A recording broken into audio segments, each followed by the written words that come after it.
नमस्कार, KH live Himachal में आप सभी का स्वागत है और मैं हूं आपके साथ खुशबू कौंडल। सुक्खू सरकार के 3 साल पूरे हो चुके हैं, लेकिन अभी भी कई काम अधूरे हैं, कई वादे लंबित हैं और प्रशासन में कई जगह संतुलन नहीं है। ऐसे में सवाल उठता है कि अगला मुख्य सचिव कौन होगा, क्योंकि हिमाचल की नौकरशाही में यह पद सिर्फ एक पद नहीं बल्कि पूरी सरकार की दिशा तय करने वाला रोल है। अभी तक मुख्य सचिव रहे प्रबोध सक्सेना, जिन्होंने 6 महीने का विवादित विस्तार लिया था, अब 30 सितंबर को रिटायर हो रहे हैं। उनके पुनः विस्तार की वैधता पर हाईकोर्ट में याचिका लंबित है, जिससे उनकी वापसी मुश्किल लग रही है। सक्सेना ने हाल ही में धारा 118 में ढील देने का समर्थन किया था। यह कदम कई लोगों को नागवार लगा, क्योंकि आलोचकों का कहना है कि इससे हिमाचल की प्रमुख जमीनें रियल एस्टेट के हाथों में जा सकती हैं। यानी सक्सेना विदाई पर सिर्फ आलोचनाओं और विवादों के साथ जाने वाले हैं। अब सचिवालय में हवा बदल गई है, लॉबिंग, अटकलें और रणनीतियां चल रही है। हर कोई अपनी ताकत बढ़ाने में लगा है और अब सबकी नजरें मुख्य सचिव की कुर्सी पर टिकी हुई है। अब बाबुओं के बीच लॉबिंग और अटकलों का बाजार गर्म है। 4 नामों पर चर्चा चल रही है, लेकिन अंदरूनी सूत्रों के अनुसार एक नाम इस दौड़ में आगे चल रहा है। चलिए उन नामों के बारे में आपको बताते हैं। सबसे पहले के पंत। 1993 बैच के पंत अपने सरल और ईमानदार स्वभाव के लिए जाने जाते हैं। सरकार में उनके अनुभव और प्रशासनिक पकड़ ने उन्हें सबसे सुरक्षित विकल्प बना दिया है।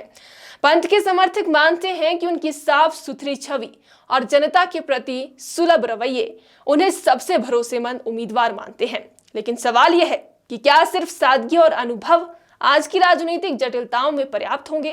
क्या पंत सियासी दबाव और सत्ता के खेल में टिक पाएंगे? दूसरे नंबर पर संजय गुप्ता है। 1988 बैच के संजय गुप्ता तकनीकी रूप से सबसे योग्य माने जाते हैं। सख्त मोलभाव और प्रशासनिक अनुभव उन्हें बढ़त दिलाते हैं, लेकिन उनके पुराने विवाद खासकर हिमाचल प्रदेश राज्य विद्युत बोर्ड के मामले में उन्हें कमजोर करते हैं। विरोधियों ने उनके पुराने विवादों को लगातार याद दिलाकर उनकी संभावनाओं को कमजोर कर दिया है। ओंकार चंद शर्मा। तीसरे नंबर पर ओंकार चंद शर्मा। ओंकार चंद शर्मा कभी सबसे आगे माने जाते थे, लेकिन विमल नेगी मामले में संवेदनशील रिपोर्ट पेश करने के बाद उन्हें सुक्खू की नजरों में गिरा दिया गया है। अब वे सचिवालय में अकेले हैं और कोई भी मंत्री खुलकर उनका समर्थन नहीं करता। वरिष्ठता उनके पास है, लेकिन नेटवर्क और समर्थन की कमी ने उनकी उम्मीदों को पीछे खींच दिया है। चौथे नंबर पर अनुराधा ठाकुर। 1994 बैच की अनुराधा ठाकुर वर्तमान में केंद्र में अहम पदों पर है। उनकी वरिष्ठता निर्विवाद है, लेकिन शिमला लौटकर सुक्खू सरकार की कृपा पाने की संभावना कम है।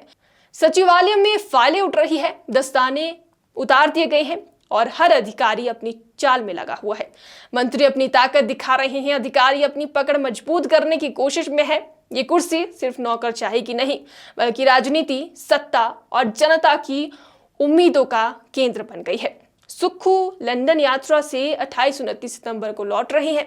उनके लिए यह निर्णय बेहद अहम है। क्या वे सुरक्षित दाव खेलेंगे और पंथ को चुनेंगे, गुप्ता की वरिष्ठता पर दाव लगाएंगे या कोई सरप्राइज करेंगे? जब सचिवालय में खेल चल रहा है, आम जनता देख रही है कि कौन सच में हिमाचल के विकास और स्थिरता के लिए काम करेगा। जनता की निगाहें हर निर्णय पर टिकी है, क्योंकि मुख्य सचिव का फैसला सिर्फ नौकरशाही का नहीं, हिमाचल की दिशा और जनता के भविष्य का निर्धारण करेगा।